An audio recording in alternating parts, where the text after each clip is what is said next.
The storm came without warning to the small mountain town of Pine Ridge, Colorado. Jake Morrison sat in his cabin, watching the rain pound against his windows. He had moved here 3 years ago after his divorce. The quiet life suited him fine. He worked as a veterinarian for the local farmers and spent his evenings reading books about space. Jake had always loved the stars. As a boy, he dreamed of becoming an astronaut. But life had other plans. Now at 35, he was content to watch the sky through his telescope and wonder what was out there. The knock at his door was soft at first. Jake almost missed it over the sound of thunder. Who would be out in this weather? His nearest neighbor lived 2 miles away. He grabbed a flashlight and opened the door. What he saw made him step back in shock. A woman stood in the rain, but she was not like any woman he had ever seen. She was tall, maybe 6.5 feet. Her skin had a silver shine to it like moonlight on water. Her hair was white as snow and fell to her waist, but most striking were her ears. They came to delicate points like something from a fairy tale. Her clothes were even stranger. They seemed to be made of a material that shifted colors from blue to purple to green. The fabric clung to her but did not look wet despite the rain. Most amazing were her eyes. They were violet like amethyst gems and filled with tears. Behind her, 3 small creatures floated in the air. They looked like tiny dragons no bigger than house cats. Their scales changed colors constantly from red to gold to blue. They had 4 legs and wings that hummed like hummingbirds. They stayed close to the woman, as if protecting her. "Please, help me," the woman said. Her voice was musical, like wind chimes, but she spoke perfect English. "My name is Lyra. I am not from your world. My children and I need shelter." Jake stood frozen for a moment. His logical mind told him this was impossible. Aliens did not exist. Dragons were myths. But his eyes told him differently. The woman was shaking not from cold but from fear. The little dragon creatures made soft chirping sounds that seemed sad. "Come in," Jake heard himself say. "Please come in before you get sick." Lyra entered his cabin slowly, as if afraid she might scare him. The 3 dragon creatures followed her. They did not fly inside but walked on their small legs. Their claws clicked softly on his wooden floor. Once inside, they shook themselves like dogs spraying water everywhere.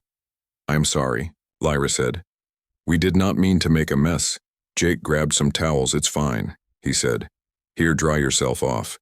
He handed her the towels, then knelt down to look at the dragon creatures. "Are these your children, in a way?" "Yes," Lyra said. She sat on his couch, and the creatures climbed into her lap. "They are called stellar wings. On my world, they bond with families when they are born. These 3 bonded with me and my husband." She touched each one gently.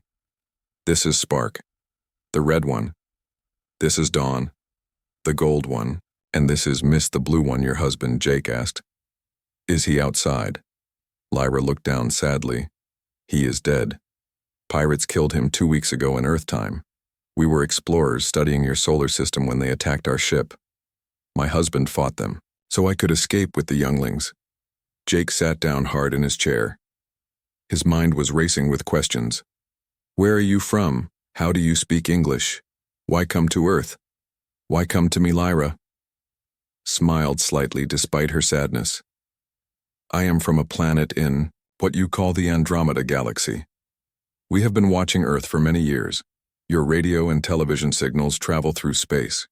We learned your languages from them. As for why Earth," she paused. "Your kind has a reputation." "What kind of reputation?" Jake asked. "Humans are known for kindness to strangers," Lyra said. "Other species call you the soft warriors. You fight fiercely to protect others, but show mercy to enemies. You take in those who need help, even when it costs you. That is why I came here." "But why my door specifically?" Jake asked. "There are billions of people on Earth." Lyra pulled out a small device. It projected a hologram of Earth. "We scanned for isolated homes with good people," she said. "Our scans showed you live alone. You help animals. For your work, you have no close family who would be endangered. And she hesitated. You have a good heart. Our technology can sense these things. Jake stood up and paced. His whole world had just changed. Aliens were real. This woman and her dragon pets were proof. But what was he supposed to do? He was just a small-town vet, not a government agent or scientist. I need time to think. Jake said, This is a lot to process. I understand. Lyra said. She stood up to leave. We will go. No. Jake said quickly. Stay, at least for tonight. The storm is getting worse and you have nowhere to go. Let me make you some food. You must be hungry. Lyra's eyes filled with tears again. You would help us without knowing anything about us. Jake shrugged. That is what humans do, right? We help people who need it. The stellar wings chirped happily and Spark flew up to land on Jake's shoulder. The little creature was warm, and its scales felt smooth like glass. It nuzzled against his cheek like a cat Spark. Likes you, Lyra said. With surprise, he is usually shy with strangers. Jake carefully petted the little dragon. It purred like a kitten. What do they eat? He asked, his veterinary instincts taking over. They hunt small prey, Lyra said. Insects, mice, birds. But they can also eat fruit and vegetables. They are very adaptable. Jake went to his kitchen and found some leftover chicken. He cut it into small pieces and offered it to the stellar wings. They ate eagerly, making happy squeaking sounds. Lyra watched him with interest. You are not afraid of them, she observed. Most species fear things that look like your mythical dragons. I work with animals every day. Jake said. These little guys seem friendly enough. They remind me of flying cats with scales. Lyra laughed. It was a beautiful sound like silver bells. You are the first to say that, but you are right in a way. They are affectionate and playful when young. As they grow, they become fierce protectors of their bonded family. How big do they get? Jake asked. About the size of your large dogs, Lyra said. But they remain gentle with those they trust. Jake made sandwiches for himself and Lyra. He was not sure what aliens ate, but she seemed grateful for the simple food. As they ate, she told him more about her world. We call our planet Stellaria, she said. It has 2 suns, so it is never fully dark. Our cities float in the clouds held up by anti-gravity technology. My people live for many centuries. I am 200 of your years old. But that is young for my kind. Jake nearly choked. On his sandwich, 200 years old, Lyra smiled. Yes, I was just a child when your country was fighting its civil war. I have watched your world grow and change through our monitors. You have advanced so quickly. Most species take thousands of years to go from horse travel to spaceflight. You did it in less than a century. Why were you and your husband exploring our system? Jake asked. We are scientists, Lyra explained. We study developing civilizations to understand how life evolves differently. On each world, Earth is special because you have such diversity. One planet with millions of different life forms, it is remarkable. The storm grew stronger outside. Lightning flashed and thunder shook the cabin. The stellar wings huddled closer to Lyra. They did not seem to like the noise. Jake noticed they were shaking. They are young, Lyra explained. Only a few months old. This is their first storm. They were born on our ship where weather is controlled. Jake got some blankets and made a bed for them. Near his fireplace, the warmth seemed to calm the little dragons. They curled up together and soon fell asleep. Lyra watched them with a mother's love. You miss your husband, Jake said gently. Every moment, Lyra replied. Zen was a good man. He loved exploring and learning about new worlds. He would have been fascinated by Earth, by humans. He always said humans were special, that you would one day be important to the galaxy. How did he die? Jake asked, then added, You do not have to tell me if it is too painful. Lyra stared at the fire. Pirates attacked our ship near Jupiter. They wanted our technology and supplies. Zen hid me and the younglings in an escape pod. He fought them to give us time to launch. I wanted to stay and fight beside him. But he said, the younglings needed me more. His last words were to find good people and trust them. Jake felt tears in his own eyes. He understood loss. His own father had died protecting others as a firefighter. It was a pain that never fully went away. I am sorry, Jake said. That must have been terrible. Lyra wiped her eyes. The pirates destroyed our ship after we escaped. I used the pod's emergency systems to reach Earth, but it crashed in your mountains. I have been walking for 3 days looking for help. Then I sensed your kindness and came here. You sensed my kindness. Jake asked how my people have some abilities you might call psychic. Lyra explained. We can feel emotions and intentions. It is how we avoided danger for so long, but it did not save my husband. Jake made a decision that surprised him. You can stay here as long as you need. He said, I have extra rooms and plenty of food. We will figure out what to do in the morning. Lyra stood and did something Jake did not expect. She hugged him. Her arms were strong, but gentle. She smelled like flowers he could not identify. Thank you, Jake Morrison. You have saved our lives. That night, Jake lay in bed staring at his ceiling. His quiet life had just become very complicated. But somehow he was not afraid. He was excited. For the first time in years, he felt like his life had purpose. He was helping someone who really needed it. Even if that someone was from another galaxy down the hall, he could hear Lyra singing softly to the stellar wings. It was a lullaby in her, alien language, but it sounded beautiful. The melody was unlike anything on Earth. It made him think of stellar winds and distant stars. Jake woke to the sound of singing and the smell of something cooking. He rubbed his eyes and looked at his clock. It was barely 6 in the morning. Confused, he walked to his kitchen and stopped in amazement. Lyra stood at his stove cooking breakfast, but she was not using his tools in any normal way. Pans floated in the air by themselves, eggs cracked without her touching them. Ingredients mixed in bowls that spun on their own. The 3 stellar wings sat on the counter, watching with interest. Good morning, Lyra said without turning around. I hope you do not mind. I wanted to make breakfast to thank you.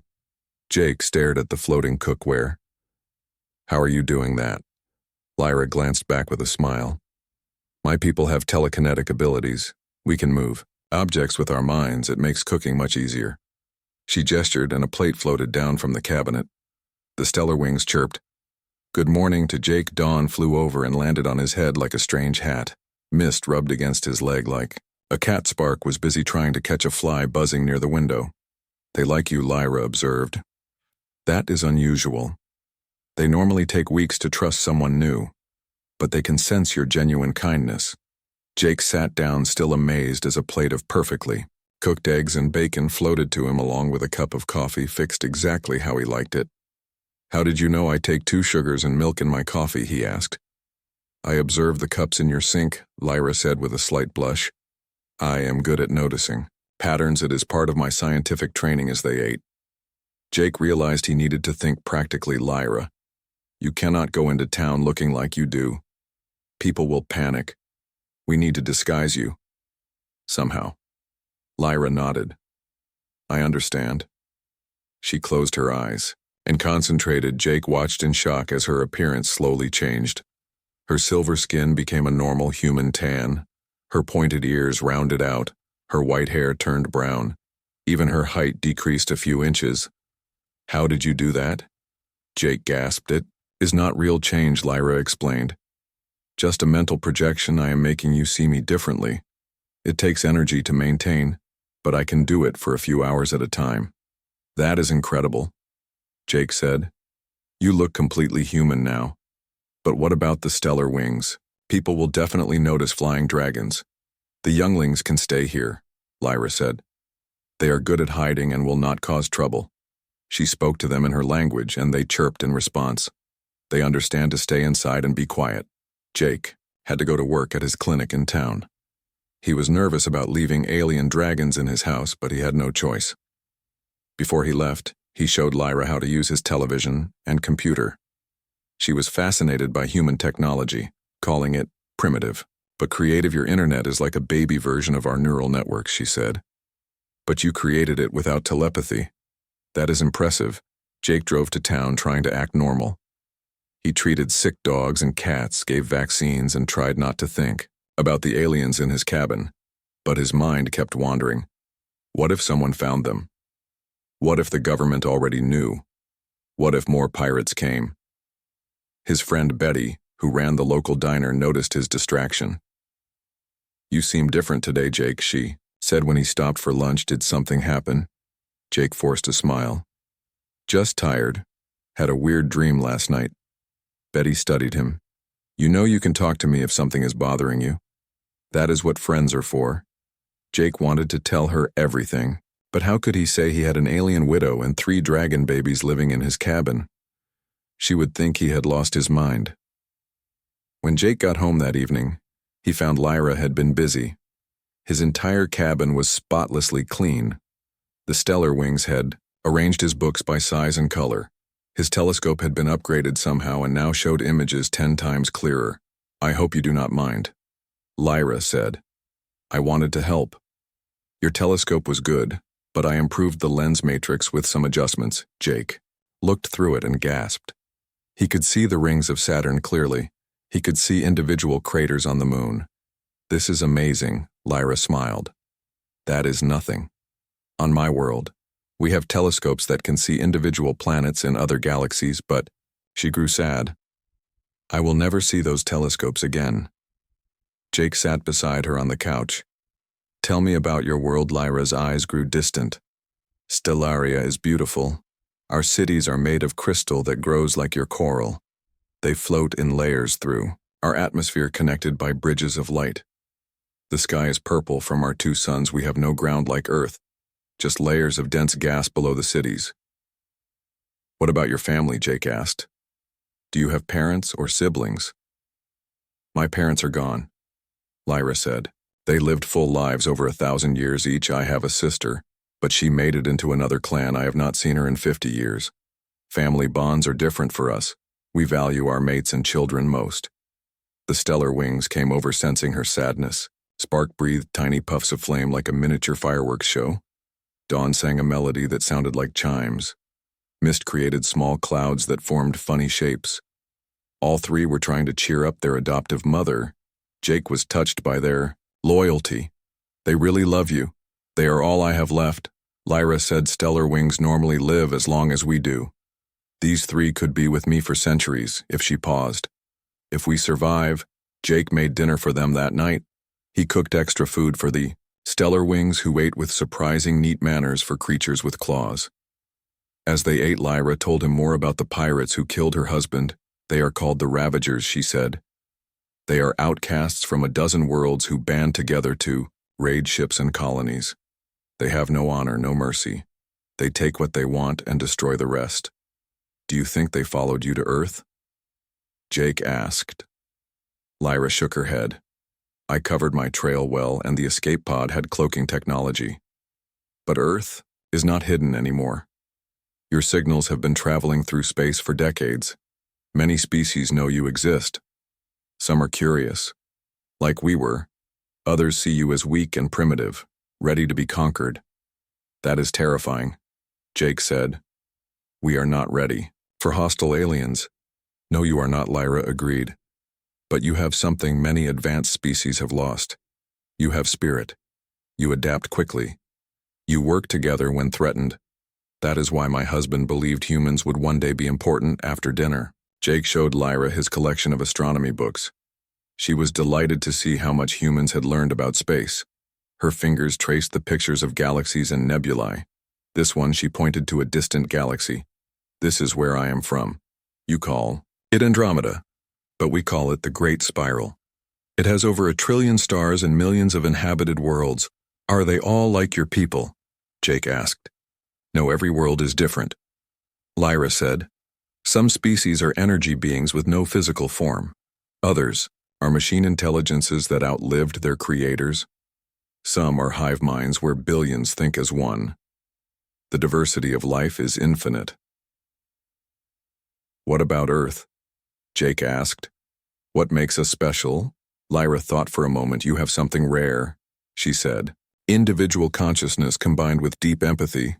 Most species are either coldly logical or purely emotional. Humans balance both. You can think rationally while still caring about others. It is a powerful combination." The Stellar Wings had been playing, but suddenly they all froze. Their scales turned dark and they flew to the windows. Lyra jumped up, her disguise dropping. Away from the windows, she commanded. Jake turned off the lights. What is wrong? Something is outside. Lyra whispered. The youngling sensed danger. Jake carefully looked out the window. At first he saw nothing. Then movement in the trees. A shape too large to be a deer or bear. It moved wrong, like it was not used to. Earth gravity. Ravagers. Lyra breathed. How did they find? As Jake's heart raced. What do we do? Lyra pulled out a device from her clothes. It looked like a small rod, but when she pressed it, the rod extended into a staff that glowed with energy. If they found us, we fight. But the younglings. She looked at the 3 small dragons. They are too young for battle. Jake grabbed his hunting rifle. I know it will not do much against aliens, but I am not letting them take you. Lyra looked at him with surprise. You would fight for us. You barely know us. Jake checked his ammunition.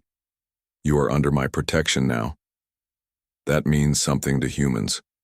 The shape outside moved closer. Jake could see it better now. It was humanoid, but wrong. 7 feet tall with gray skin and tusks jutting from its lower jaw. It wore armor that seemed to absorb light. It carried a weapon Jake did not recognize but looked deadly. Lyra spoke quietly. There is only one scout. That means the others do not know we are here yet. If we can stop it quietly, we might escape. How do we stop it, Jake? Asked Lyra, gripped her staff. I will distract it. You attack from behind. Even Ravager armor has weak points at the joints. Hit the back of the knees. That is insane, Jake protested. You could be killed. Lyra smiled grimly. I am already dead if they catch me. At least this way the younglings have a chance. She looked at the 3 small dragons. Stay here and protect Jake if something happens to me. Before Jake could argue, Lyra slipped out the back door. She moved silently despite her size. Jake saw her circle around the cabin toward the Ravager. He gripped his rifle and followed, staying in the shadows. The Ravager was scanning the cabin with some kind of device. It had not noticed them yet. Lyra stepped out into the open and spoke in an alien language. Jake did not understand. The Ravager spun around, raising its weapon. The fight was faster than Jake expected. Lyra moved like lightning, dodging energy blasts that burned holes in trees. Her staff deflected some shots and she struck back with bolts of her own energy. But the Ravager was strong and experienced. It pressed forward, trying to overwhelm her. The hunting lodge was dusty and cold, but it was safe. Jake spent the first day making it livable while Lyra set up strange devices around the perimeter. She called them shield generators. They would hide their heat signatures and block scanning technology. The Stellar Wings explored their new home with curiosity. Spark discovered mice in the walls and began hunting them. Dawn found a family of birds nesting in the chimney and watched them for hours.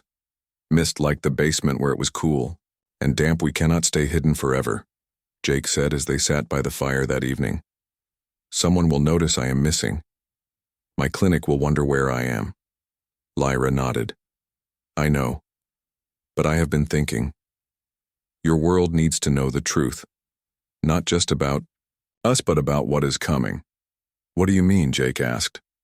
She pulled out a crystal that projected a map of the galaxy. Earth is here. She pointed. We are one of thousands of civilizations. Most are peaceful, but some are not.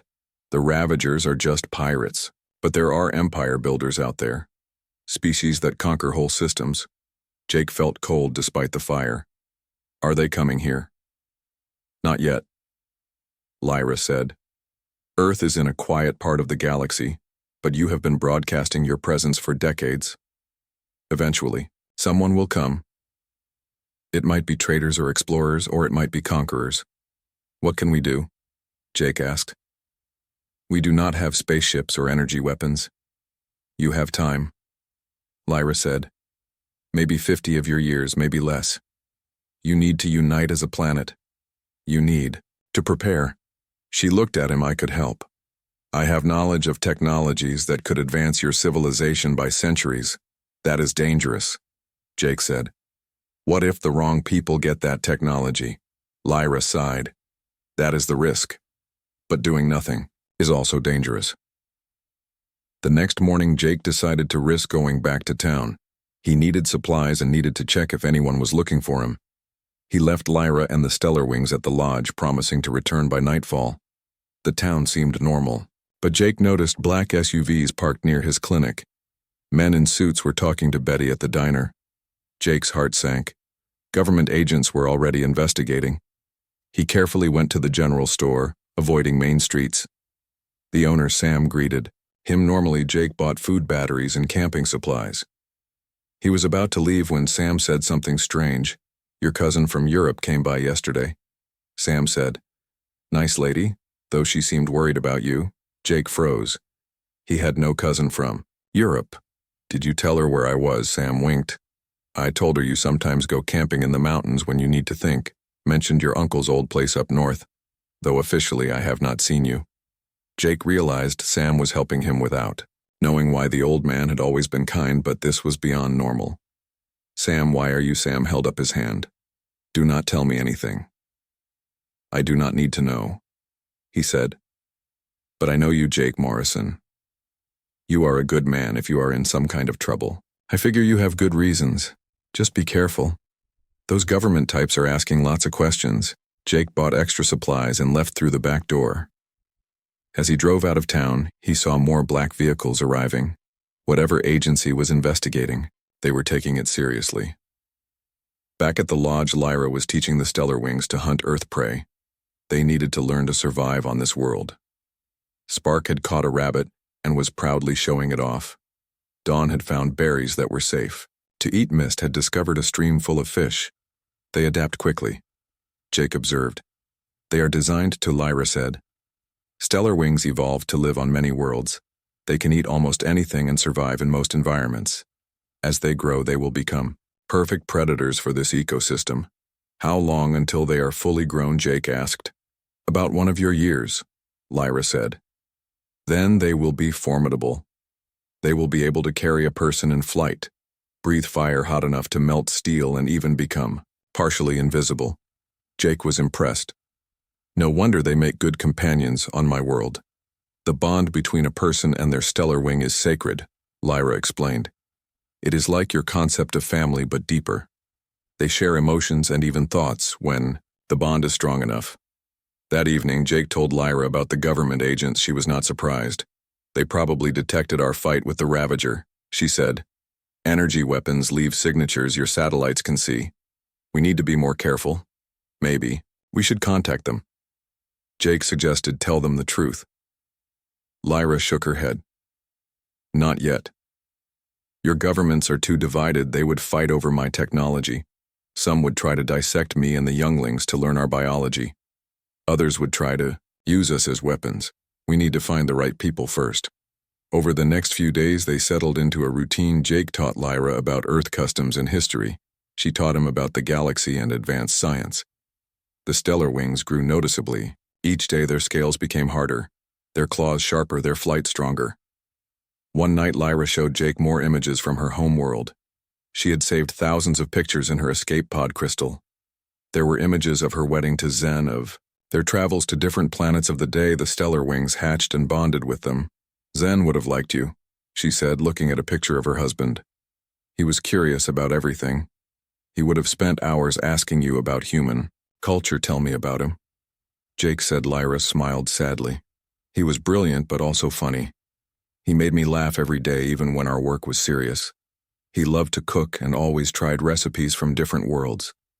His dream was to open a restaurant that served food from across the galaxy. Jake could see the love in her eyes, even through the pain. He sounds wonderful. He was, Lyra said, then looked at Jake. You remind me of him a little. Not physically, but in spirit. You both have kind hearts and brave souls. Jake felt his face warm. He had been trying to ignore his growing feelings for Lyra. She was beautiful even in her true form. But more than that, she was strong, intelligent, and caring.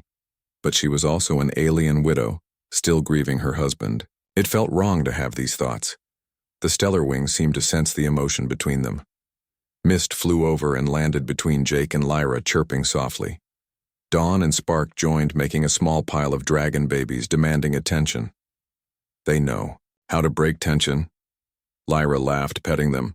The peace was shattered the next morning. Jake woke to Lyra, shaking him urgently. "They found us," she whispered. "Multiple ships incoming." Jake looked outside and saw lights in the sky moving too fast and, "Wrong to be planes, how many?" "At least 3, Lyra said. "But these are not Ravagers. The energy signatures are different." They quickly gathered their supplies, but before they could run, vehicles surrounded the lodge. Not alien vessels, but military trucks. Soldiers in full gear took positions around the building. A helicopter circled overhead. "This is Colonel Amanda Rogers," someone said through a megaphone. "We know you are in there with the extraterrestrial visitors. We are not here to harm you. We need to talk." Jake looked at Lyra. "What do we do?" She closed her eyes, sensing the emotions outside. They are afraid, but not hostile.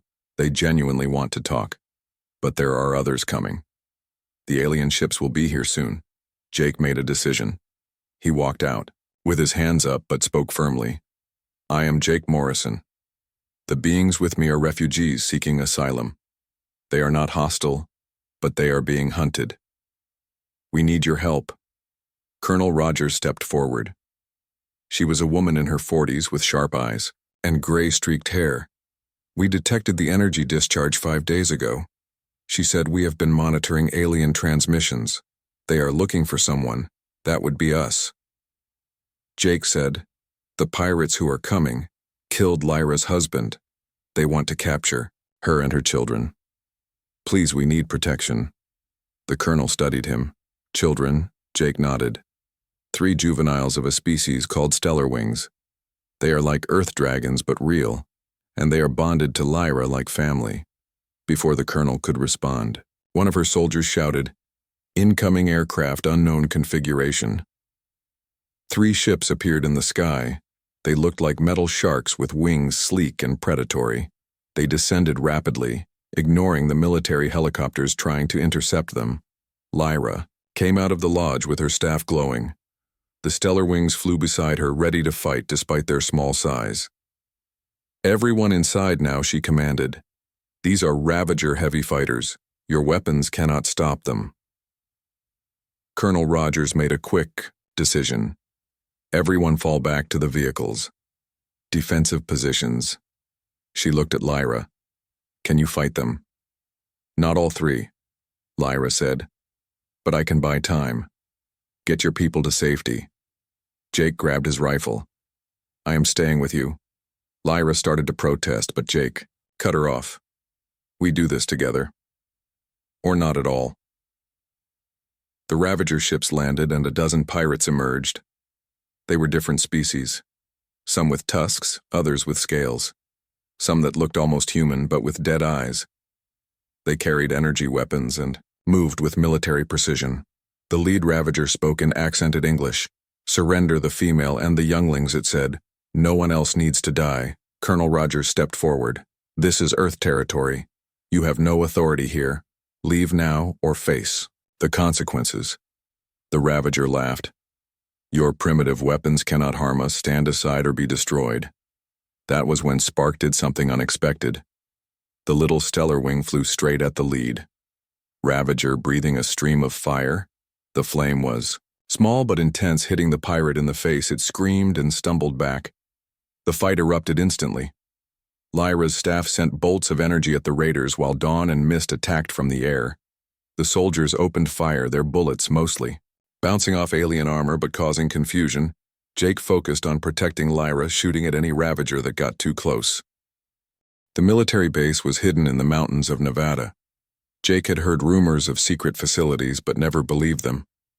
Now he sat in an underground conference room with Lyra and the Stellar Wings, facing a group of generals, scientists, and government officials. Colonel Rogers stood beside them like a protector. She had argued for 3 hours to prevent Lyra from being separated from Jake or the Stellar Wings. Now she addressed the room. "What you are about to hear will change everything." Rogers said, "This is Lyra from the Andromeda Galaxy. She has information vital to Earth's survival." An older general named Harrison leaned forward. Prove she is really alien, he demanded. This could all be an elaborate hoax. Lyra stood and dropped her disguise. Her silver skin and pointed ears caused gasps around the room. The stellar wings flew up and circled the table, their scales shifting through rainbow colors. Spark breathed a small flame that burned blue instead of orange. Is that proof enough? Lyra asked, her musical voice filling the room. The lead scientist, a woman named Dr. Chen, could not contain her excitement. This is incredible. Her technology, her biology, everything about her defies our understanding of science. Lyra raised her hand. Please, I did not come here to be studied like a specimen. I came with a warning and an offer, General. Harrison frowned. What kind of warning? Lyra activated her holographic projector showing the galaxy. Earth is not hidden anymore, she began. Your radio signals have announced your presence. Whether you like it or not, you are now part of the galactic community. She showed them images of different alien civilizations. Some were beautiful beyond description. Others were terrifying. The room sat in stunned silence as she explained the political situation among the stars. There are 3 major powers in this part of the galaxy. Lyra continued: the Galactic Council, which maintains peace, the Ravager clans, which you have now met, and the Dominion, an empire that conquers and enslaves. Where do you fit in? Harrison asked. My people are neutral, Lyra said. We explore and study. We do not take sides. But my husband and I believed Earth deserved a chance to prepare. You show promise as a species, Doctor. Chen leaned forward. What is your offer? Lyra looked at each person in the room. I offer knowledge. Technologies that could advance your civilization by centuries. Clean, unlimited energy. Faster than light communication. Medical advances that could end most diseases. But there are conditions. Name them, Harrison said suspiciously. First, Lyra said, this knowledge must be shared with all Earth nations, not used by one against others. Second, you must unite as a planet. The galaxy does not care about your borders. Third, you must prepare defenses but never become conquerors yourselves. The room erupted in arguments. Some wanted to accept immediately, others worried about the risks. Jake watched Lyra handle their questions with patience and wisdom. The stellar wings stayed, close to her, growling softly when anyone got too aggressive. Finally, the president's representative spoke via video link. We need time to consider this, he said. In the meantime, you will remain here as our guests. Guests or prisoners? Lyra asked. Colonel. Roger spoke up. They will be under my protection, she said firmly. I have seen them fight for us. They deserve respect. Not cages. Over the following weeks, Jake and Lyra worked with Earth scientists. She shared basic technologies that could be understood and built with Earth materials. A new type of solar panel that was 90% efficient, a water purification system that could make any water drinkable, a communication device that worked instantly across any distance on Earth. The stellar wings became favorites on the base. They were playful and affectionate, winning over even the toughest soldiers. Spark liked to help in the kitchen, using his flame to cook food perfectly. Dawn learned to mimic human speech, saying simple words like hello, and friend Mist discovered he could create rain clouds, which helped the base's desert garden. Jake spent his days translating between Lyra and the scientists. His veterinary knowledge helped him understand the biological aspects, while his simple explanations helped others grasp complex concepts. One evening, Jake found Lyra on the roof of their quarters looking at the stars. The stellar wings were practicing their flying, doing loops and dives in the moonlight. Do you regret coming to Earth? Jake asked, sitting beside her. No, Lyra said. I think Zen guided me here. He always said humans were special, that you would surprise the galaxy. I begin to see what he meant. Jake wanted to say something about his feelings, but held back. Lyra was still grieving, and they had bigger concerns. The Ravagers had sent more ships probing Earth's defenses. The military was scrambling to adapt Lyra's technology into weapons. I have been thinking, Lyra said suddenly. On my world, when someone loses their mate, they mourn for 1 year. Then they are expected to live again. Not forget the past, but embrace the future. Jake's heart skipped. Has it been a year? In Earth time? Yes, Lyra said, looking at him. My mourning period is ending. And I find myself thinking about the future more and more. Before Jake could respond, alarms began blaring across the base. They ran to the command center where screens showed dozens of ships approaching Earth. Not Ravager vessels, but something else. The Dominion, Lyra breathed. They found you. General Harrison was barking orders. All defenses online. Launch everything we have. It will not be enough, Lyra said. The Dominion has conquered 1,000 worlds. But wait. She studied the screens. They are not attacking. They are sending a message. The main screen flickered and an alien appeared. It was humanoid but with red skin and 4 arms. Its eyes were black with gold irises. It spoke in perfect English. People of Earth, it said. I am Admiral Korthax of the Dominion. We have detected illegal technology transfers to your primitive world. This is forbidden by galactic law. Surrender the criminal Lyra and her stolen knowledge, or face the consequences.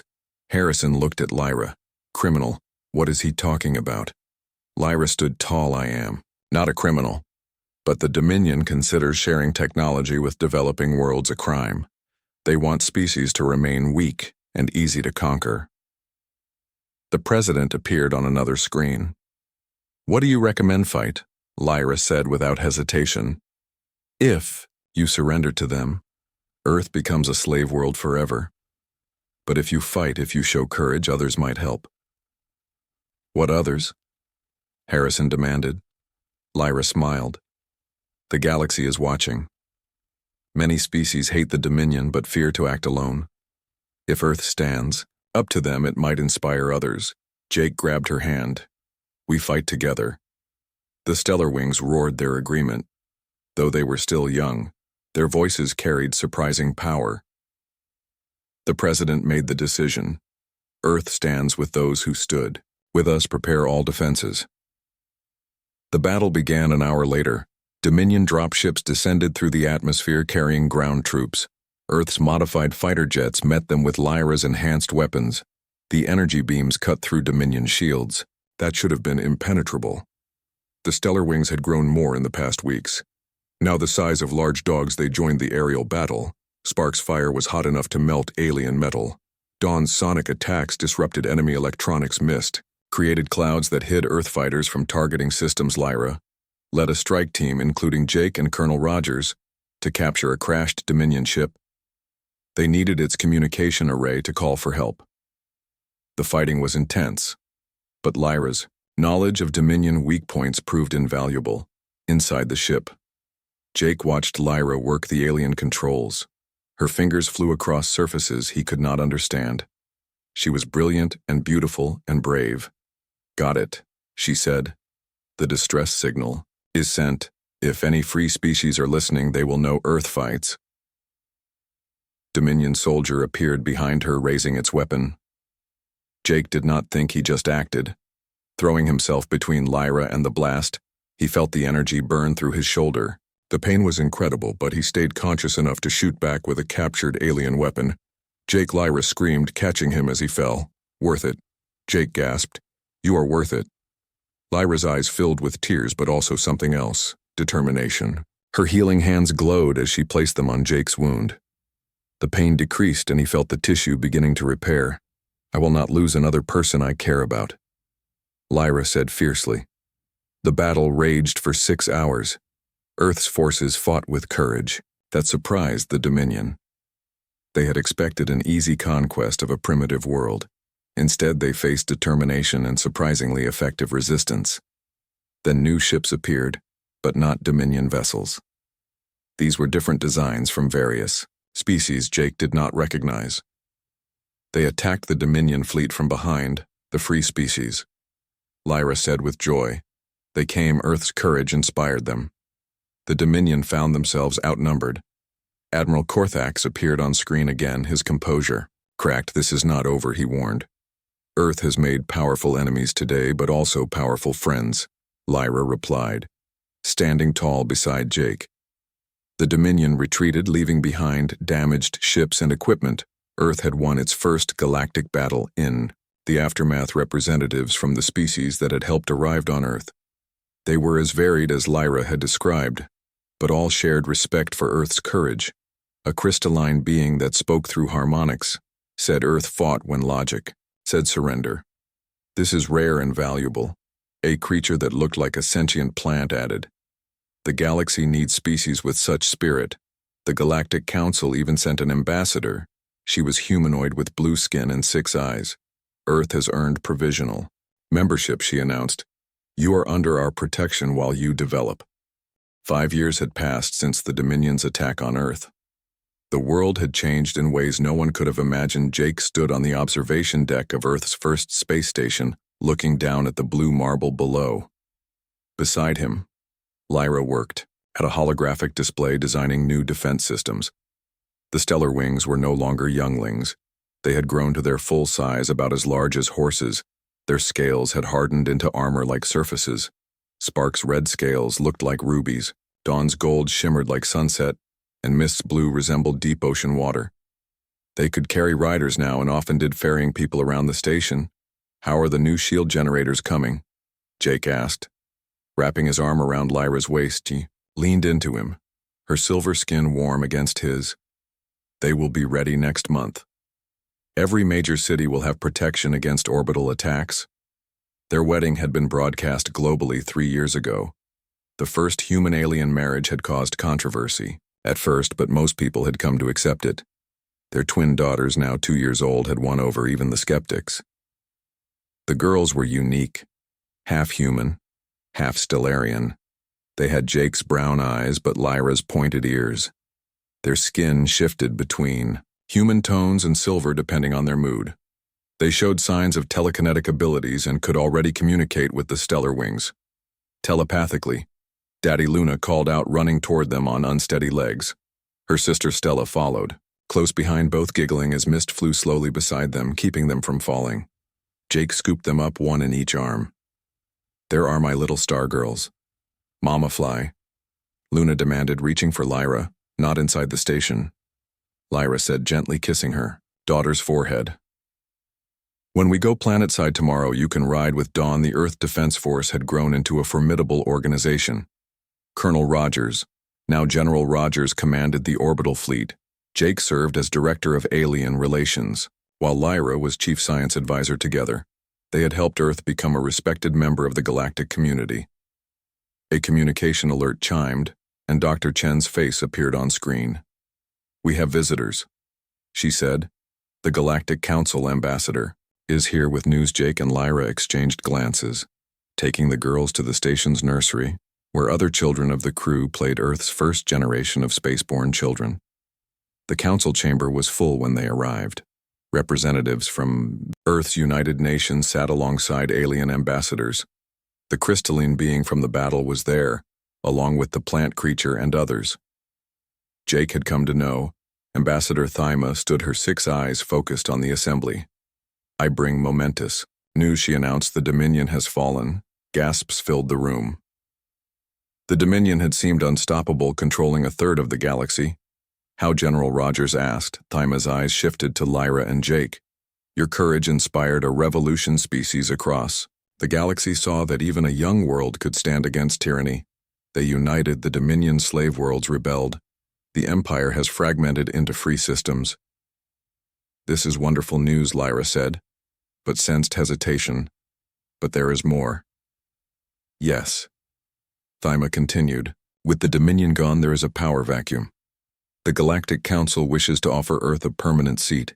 You would be the youngest species ever given such honor, but you have proven yourselves. The Earth representatives began discussing immediately. Some wanted to accept instantly. Others worried about the responsibility. Jake noticed Lyra had gone quiet.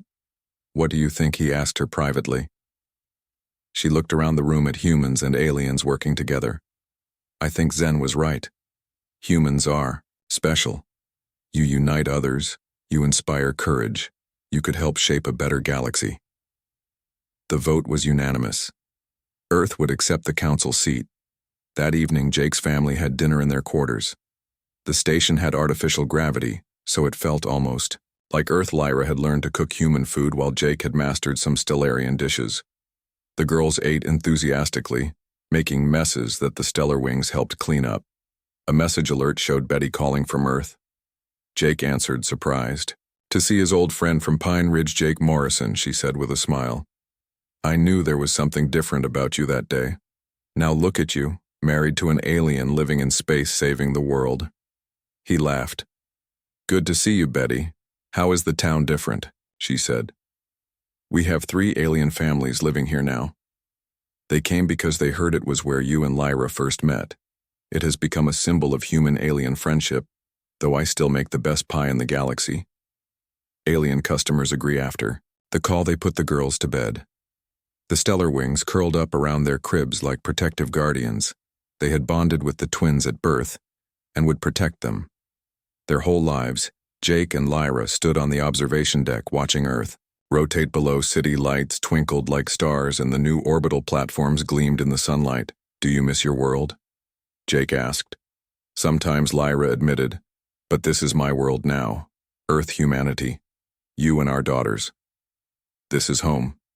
Jake pulled her close. "I never imagined this when I opened my door that night." "Neither did I," Lyra said, "but I am glad you did. You did not just save me, Jake. You saved Earth's future.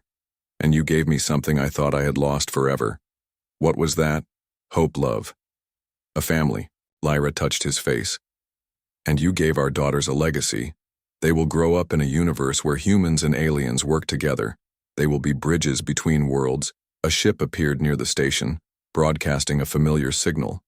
Lyra gasped. "That is a Stellarian ship." They rushed to the docking bay as the ship landed. The door opened and a tall figure emerged. She looked like Lyra, but older, with white hair streaked with gold. "Sister," Lyra cried, running to embrace her. Vera hugged her back. "I heard about everything. Your marriage, your children, your role in Earth's rise. I had to come see for myself." She looked at Jake with the same violet eyes as Lyra. "So you are the human who captured my sister's heart?" Jake stood straight. "I am Jake Morrison, and you are welcome here." Vera smiled. "You have courage. I see why Lyra chose you." She looked around. "Your world is remarkable. Most species take centuries to adapt to galactic life. You have done it in years." "We had a good teacher," Jake said, taking Lyra's hand. Vera had brought gifts from their homeworld, toys that floated and changed shape for the girls, seeds for plants that would grow in Earth soil, crystals that contained the entire history of Stellaria. But her greatest gift was news. "Lyra, you are considered a hero on our world," she said. "What you did here, sharing knowledge, standing against the Dominion, it has inspired our people to engage with the galaxy again. We were becoming stagnant, isolated. You reminded us of our purpose." That night, they celebrated with friends from across the station, and Earth humans and aliens together, sharing food and stories. The Stellar Wings performed aerial dances they had learned from both worlds. Luna and Stella laughed and clapped, their tiny hands glowing slightly with inherited power. General Rogers raised a glass. "To the future," she said, "to Earth's place among the stars, to family." Jake added, looking at his wife and daughters, "To the family we are born with, and the family we choose. To love that crosses the stars." Lyra said, her eyes meeting Jake's as the party continued. Jake stepped outside onto an observation balcony. Lyra joined him, the twin moons of Earth shining above. "What are you thinking?" she asked. Jake watched a transport ship heading to Mars, where the first human-alien colony was being built. "I am thinking about that night you knocked on my door. You were so lost and afraid, but also so strong. And you were so kind," Lyra said. "Even though I was a stranger from the stars, you protected me." "Why? Because it was the right thing to do," Jake said. "And because somehow I knew my life was about to change." Lyra laughed. "It certainly did. From small-town vet to galactic diplomat." Jake pulled her close. "I would do it all again. Every dangerous moment, every fight, every challenge. To be here with you and our girls, to see humanity reach the stars. To be part of this family." The Stellar Wings flew past the window, carrying Luna and Stella on their backs. The girls shrieked with joy as they soared safely through the station's flying chamber. Their laughter echoed through the halls.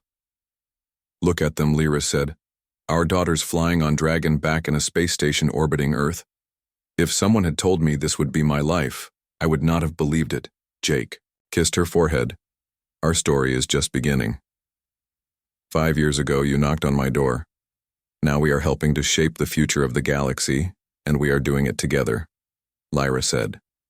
"Always together, inside."